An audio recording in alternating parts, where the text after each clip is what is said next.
اے انسان، اچھی بات کو پھیلانا بھی صدقہ جاریہ ہے۔ خود بھی دیکھ اور دوسروں تک بھی پہنچا۔ کمنٹ میں سبحان اللہ لکھ کر جنت میں اپنا گھر بنا۔ بسم اللہ الرحمن الرحیم۔ رسول اللہ صلی اللہ علیہ وسلم نے ارشاد فرمایا، کس جانور کی قربانی کرنا مکروہ ہے؟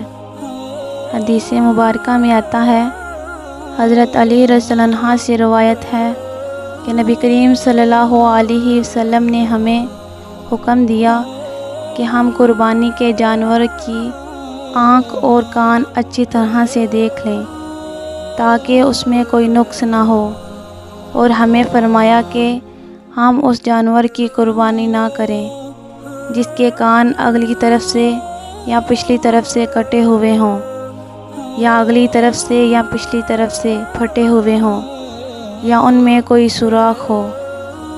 قربانی کے جانوروں کو اچھی طرح سے دیکھ لیں۔ کوئی اندھا، لنگڑا یا ایسا کوئی جانور جس میں کوئی نقص ہو، اس کی قربانی کرنا مکروہ ہے۔